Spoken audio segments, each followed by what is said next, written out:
एक मिनट बच्चों, मैं आपको स्क्रीन शेयर कर रहा हूँ।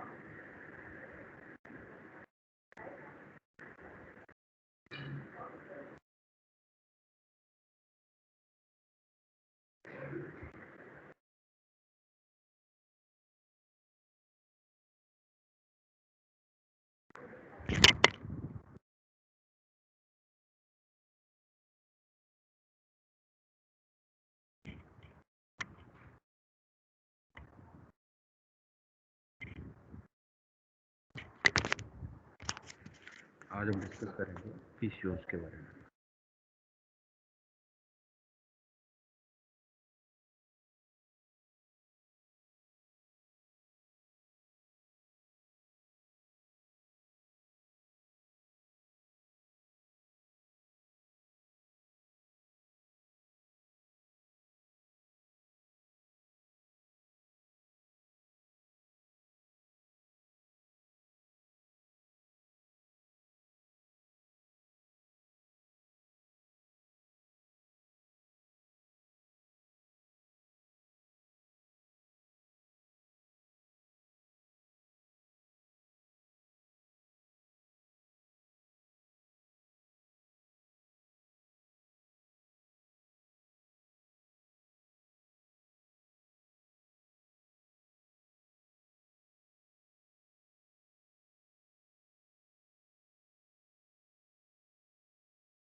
स्टूडेंट साउंड आ रहा है आपको?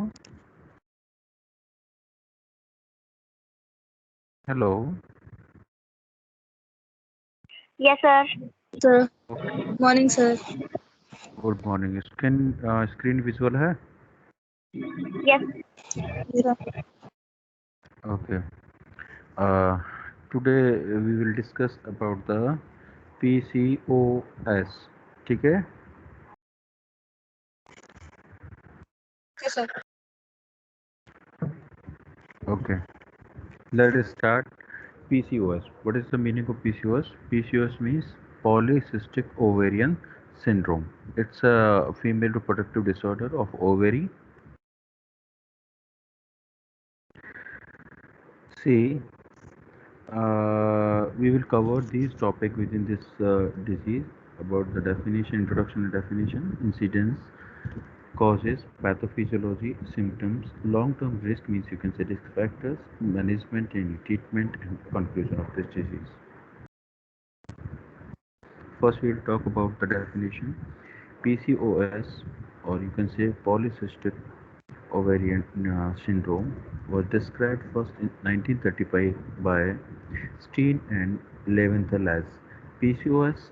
A polycystic ovarian syndrome is a syndrome manifested by three different types of disorders. First one, amenorrhea. Second, hirsutism. Third one, obesity, associated with enlarged polycystic ovaries, meaning PCOS या polycystic ovarian syndrome जहाँ भी आता है वो combination of disorders होता है, multiple disease के द्वारा। यहाँ पर तीन डिजीज़ हैं जो असिस्ट होती हैं एक कंडीशन जो ओवरी की है, that is the enlarge polycystic ovary. Means ovary का साइज बढ़ जाता है, उसमें सिस्ट फॉर्मेशन हो जाते हैं और तीन तरह की प्रॉब्लम्स पेशेंट के अंदर शो होती हैं। एमनोरिया, सेकंड हर्सिटिज्म मतलब होता है फेस पर या नेक पे या पेशेंट्स जो फीमेल है उसके फेस, चेस्ट और बैक के ऊपर हेयर्स का प्रेजेंट होना, and obesity you know. So this the group of these disorders is called PCOS with the enlarged polycystic ovaries. It is a heterogeneous disorder characterized by excess androgen production by the ovaries that interferes with the reproductive endocrine and metabolic function। Means जितने भी disorders हैं वो किसकी वजह से होते हैं?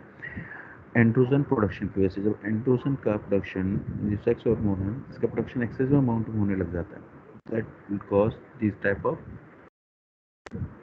conditions. See, what is the amenorrhea?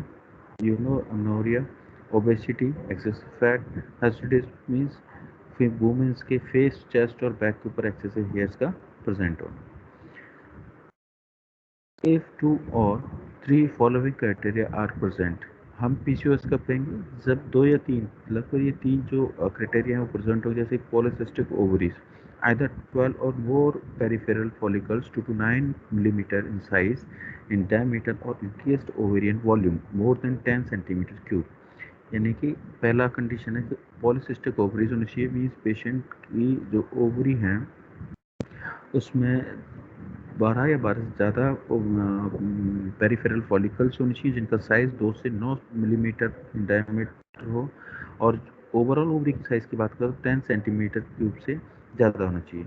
Oligo और अनोवुलेशन, ठीक है, मीन्स या तो कभी कभार ओवुलेशन हुआ या एक बार हुआ था, उसके बाद में ओवुलेशन नहीं होता है, मेंसेस आते हैं बट ओवुलेशन नहीं होता। Sign of hyper androgenism, excess male sex hormone, means females के अंदर sex hormone, male sex hormones का एक्सेसिव अमाउंट में सीक्रेट होना स्टार्ट हो जाना।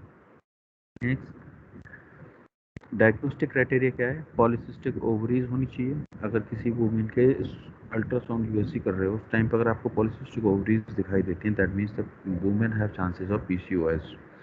अनोवुलेशन होना चाहिए, हिस्ट्री से पता चलेगा आपको। एक्सेसिव एंड्रोजन लेवल होनी चाहिए, ब्लड टेस्ट से पता चलेगा।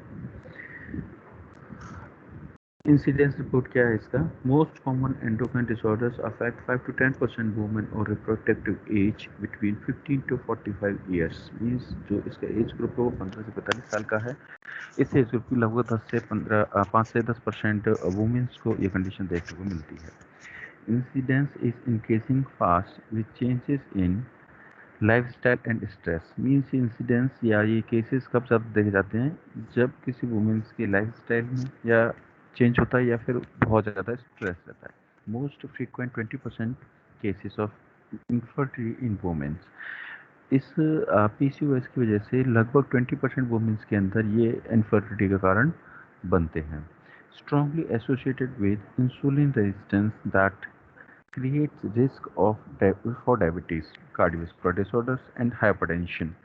ये जो डिसऑर्डर है पीसीओएस या एंड्रोजन हार्मोन का एक्सेसिव हो जाना जिसकी वजह से ये कंडीशन डेवलप होती है पीसीओएस की, वो actually androgen hormone excessive secretion होता क्यों है? ये ज़्यादातर उन वुमेन्स में सिक्रेट होता है जिनके अंदर डायबिटीज़ होती है या फिर उनका इंसुलिन लेवल ज़्यादा रहता है, इंसुलिन रेजिस्टेंस होती है, कार्डियोवास्कुलर डिसऑर्डर्स होते हैं या फिर उनको रेगुलरली हाइपरटेंशन रहता है। See the aetiological factor, idiopathic है, क्लियरली आइडेंटिफाइड नहीं है। May be change in life style, diet और स्ट्रेस जिनकी वजह से इंसुलिन लेवल रेजिस्ट हो जाता है, बढ़ जाता है। जेनेटिक फैक्टर CYP21 जीन के म्यूटेशन की वजह से। फैमिली हेरिडिटरी भी हो सकता है, फैमिली में पहले से किसी को है तो maybe it will develop in the third generation. Obesity causing insulin resistance, hyperinsulinaemia, ठीक है, ऐसी वुमेन जिनके अंदर ओबेसिटी है, इंसुलिन रेजिस्टेंस है या फिर उनके ब्लड के अंदर इंसुलिन की मात्रा अधिक रहती है। सी, नीचे एक फ्लो चार्ट ना उसको गौर से देखोगे, सबसे ऊपर फर्स्ट कॉर्नर पर बनी हुई है पिट्यूटरी ग्लैंड। पिट्यूटरी ग्लैंड के द्वारा सीक्रेट होता है LH and FSH, means luteinizing hormone और follicle stimulating hormone. If luteinizing hormone का एक्सेसनेस होगा, मीन्स ज़्यादा बढ़ेगा, वो क्या करेगा? थीका सेल्स है उनके अंदर एंड्रोजन का एक्सेसिव सिक्रेशन करवाएगा। एक्सेसिव ल्यूटिनाइजिंग हार्मोन क्या करता है? थीका सेल्स के अंदर एंड्रोजन का एक्सेसिव सिक्रेशन करवाता है जिसकी वजह से हिर्सुटिज्म डेवलप होता है, मीन्स वुमेन्स के फेस, चेस्ट और बैक के ऊपर हेयर्स की एक्सेसिव ग्रोथ हो जाती है। Next one is the decrease follicle stimulating hormone, जब FSH हार्मोन कम होगा और पहले से ही कम है। दूसरा, जो पर्सन वुमेन है वो ओबेज है, मोटी है, ओबेसिटी की वजह से इंसुलिन है रजिस्ट हो चुका है बॉडी में, ये क्या करेगा? इस FSH की लेवल को और कम कर देगा, मीन्स इनहिबिट करेगा, और ग्रेन्युलेशन सेल्स हैं उनको FSH स्टिमुलेट नहीं कर पाएगा और फॉलिकल्स हैं वो डेवलप नहीं हो पाएंगी, उनसे ग्राफिन फॉलिकल्स नहीं बनेंगी। अब जब फॉलिकल ग्राफिन फॉलिकल में नहीं कन्वर्ट हो रही है, इसको हम कह देते हैं follicle arrest, means no changes within the follicles. जब फॉलिकल्स में कोई चेंजेस नहीं आएंगे, अरेस्ट हो जाएंगे, तो इनोवुलेशन होगा, मीन्स ओवम का फॉर्मेशन नहीं हो पाता है, दैट कॉज इनफर्टिलिटी। पैथोफिजियोलॉजी की बात करें तो सबसे पहले नंबर 1 को देखिए नीचे, insulin resistant with resulting hyperinsulinaemia, means या एक वुमेन जिनके अंदर ब्लड में ग्लूकोज का लेवल एक्सेसिव है और उसके साथ साथ उनके अंदर इंसुलिन रेजिस्टेंस भी है, तो 50 to 70% केसेस हैं वो इसी वजह से होते हैं, जो इसका सेंट्रल की पॉइंट कहा जाता है, जिसकी वजह से hypothalamic pituitary ovarian axis abnormality, जो हाइपोथैलेमस और पिट्यूटरी ग्लैंड है उनके अंदर एब्नॉर्मलिटी आना, secretory physiological abnormality you can say, कि पिट्यूटरी ग्लैंड और हाइपोथैलेमस के अंदर फिजियोलॉजिकल एब्नॉर्मलिटी आना स्टार्ट हो जाती हैं, जिसकी वजह से रिजल्ट आता है इनोकुलेशन का और एंड्रोजन एक्सेस का, जिसकी वजह से हिर्सुटिज्म पैदा होता है।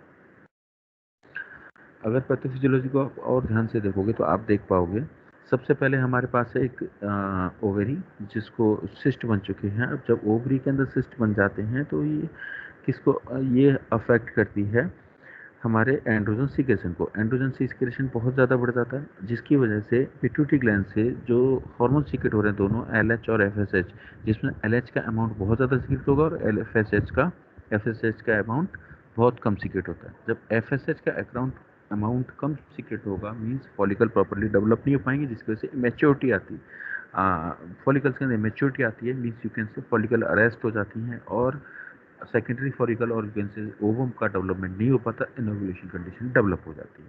ठीक है, अदर ऑर्गन्स के ऊपर भी इसके इफेक्ट आते हैं। जैसे लिवर की बात करें तो लिवर से फ्री फैटी एसिड्स का एक्सेसिव रिलीज होने लग जाता है, जो कि हमारी मसल्स के अंदर जाके जमा हो जाते हैं और वहाँ इंसुलिन की कमी होने से इसका डाइजेशन नहीं होता, मीन्स ओबेसिटी और ज़्यादा बढ़ती चली जाती है।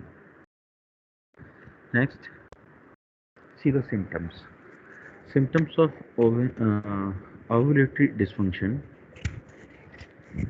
एमनोरिया, ओलिगोमेनोरिया 87% पर्सन के अंदर होता है। इरेगुलर यूटेराइन ब्लीडिंग होती है 26% वुमेन्स के अंदर, and infertility also you can see within the 20% womens. Symptoms of androgen excess, जो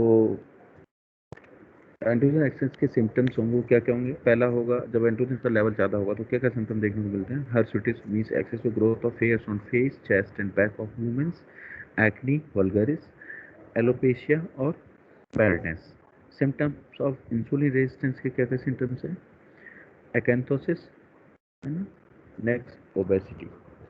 See the major symptoms those you can see in the patient of PCOS। पहला है हर्सुटिज्म, face पर बहुत ज़्यादा एयर्स हैं, नेक पर होंगे, चेस्ट पर होंगे और बैक पर होंगे। एक्नी होना स्टार्ट हो जाता है और बैडनेस होता है, मीन्स हेयर्स है वो झड़ना स्टार्ट हो जाते हैं उनके अंदर, बस जैसा डिपोजने लगता है। एक्नेंथोसिस नैग्रिकन्स किसे कहते हैं? Thick pigmented skin over nape of neck, inner thigh and axilla due to insulin resistance.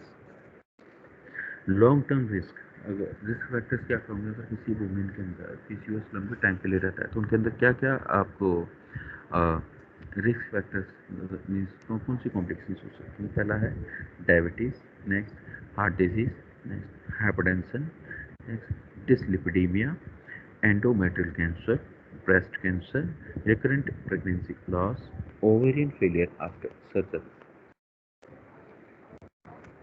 Let's summarise, ये दो तरह से हो सकता है, हमने बात की थी, या तो जेनेटिक म्यूटेशन की वजह से या फिर लाइफस्टाइल चेंजेस की वजह से। दोनों ही कंडीशन क्या डेवलप करती है? हार्मोनल चेंजेस डेवलप करती हैं, जो ओबेसिटी एक्सरबेट्स हार्मोन चेंजेस होते हैं, जिनकी वजह से, अगर हम पहले बात करें जेनेटिकल चेंजेस की वजह से अगर हार्मोनल चेंजेस आ रहे हैं तो एंड्रोजन लेवल बढ़ जाता है। एंड्रोजन लेवल क्या करेगा? दो कारण कॉज करता है, एक तो हिर्सुटिज्म और एक्ने कॉज कर सकता है, दूसरा ओवेरियन फॉलिकल को इनेबुलेट कर सकता है, मीन्स ओवम का डेवलपमेंट नहीं होने देता, क्योंकि और दूसरा एस्ट्रोजन का लेवल बहुत ज़्यादा बढ़ जाता है, जिसकी वजह से मेंस्ट्रुअल डिस्टर्बेंसेस आने लगते हैं। सब फर्टिलिटी मीन्स इनफर्टिलिटी आने के चांसेस बढ़ जाते हैं।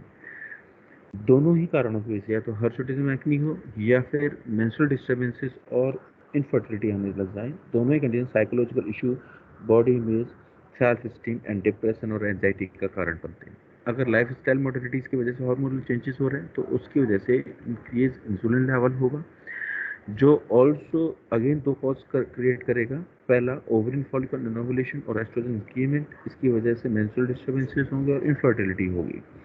दूसरा, डायबिटीज़ मेटाबॉलिक सिंड्रोम डेवलप होगा, जिससे तो कार्डियोवैस्कुलर रिस्क बढ़ जाती है। और ये दोनों ही कंडीशन, चाहे तो मेंस्ट्रुअल डिस्टर्बेंसेस और इनफर्टिलिटी हो या फिर कार्डियोवैस्कुलर रिस्क हो, दोनों ही कंडीशन में साइकोलॉजिकल इश्यूज आते हैं, जैसे कि बॉडी इमेज चेंज होगा, सेल्फ एस्टीम इफेक्ट होता है, डिप्रेशन आता है पेशेंट के अंदर और एंजाइटी लेवल बढ़ जाता है।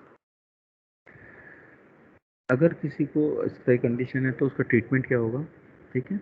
It's no more a difficult task to diagnose and treat PCOS.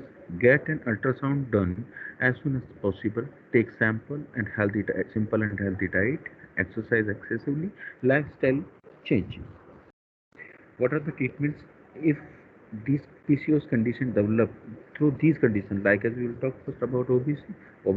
अगर obesity की वजह से होगा तो डाइट मेंटेन करना, एक्सरसाइज करना है, एंटी ओबेसिटी ड्रग्स लेनी है और cosmetic surgery means to reduce the fat. Next है इनफर्टिलिटी ओव्यूलेशन इंडक्शन हो रहा तो क्लोमिफेन सिट्रेट HMG, ठीक है, pulsatile GnRH, neurotransmitter modulators, surgical wedges resection, ovarian drilling, ठीक है।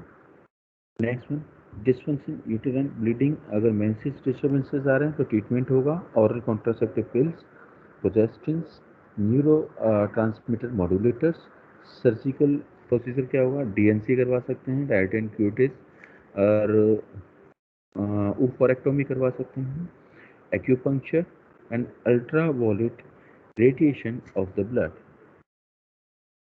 नेक्स्ट है हर्षिटिज्म या एक्नी डेवलप हो रही है तो उसके लिए ट्रीटमेंट होगा ऑरल कॉन्ट्रासेप्टिव पिल्स, है ना, progestin, hydrochloric acetate, स्पाइरोनोलेक्टोन, finasteride, flutamide, cimetidine, electrolysis, laser vaporization, GnRH suppression, ठीक है। रिकरेंट अबॉर्शन हो रहा है बार बार तो HCG, human coronary gonadotropin hormone जिसको कहते हैं, progesterone supplementation, GnRH suppression.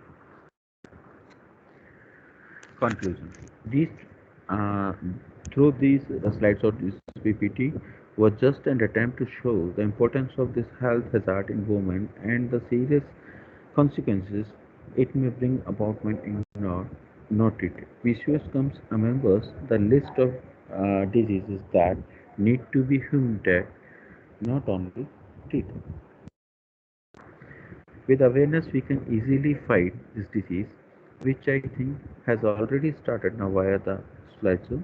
So I hope in the day of everyone among us is circulate this information with your students, classmates, और PCOS कंडीशन के बारे में आपसे एक चीज़ जरूर कहना चाहूँगा कि PCOS means polycystic ovarian syndrome जो कंडीशन है उस कंडीशन को सबसे ज़्यादा डोमिनेंट और यू कैन से रेजिस्टेंस माना जाता है इनफर्टिलिटी की कंडीशन के लिए, जिसके सबसे पहले जो सिम्टम्स देखने को मिलते हैं वो तीन ही हैं।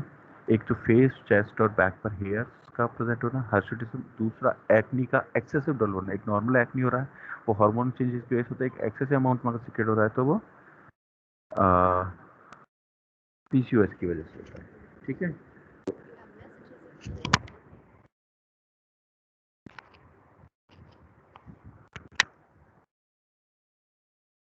तो मेन की रीजंस होते हैं, पहला था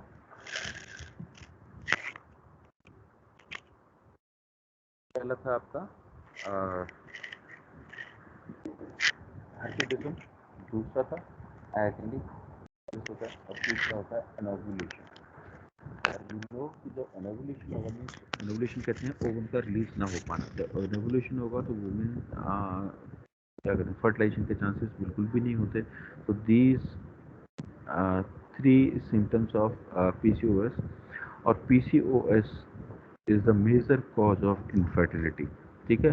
बहुत आसान है, सर्जरी से भी पहले मेडिसिन से ठीक किया जाता है इसको, मेडिसिन से इजीली ठीक हो जाती है। अगर नहीं है तो रेगुलर ट्रीटमेंट के बाद में अगर ठीक नहीं होता है, प्रोलॉन्ग्ड हो रहा है तो फिर इसके लिए सर्जरी करना होता है, ठीक है students. Thank you. Naveen attendance share कर देना बेटा ग्रुप में।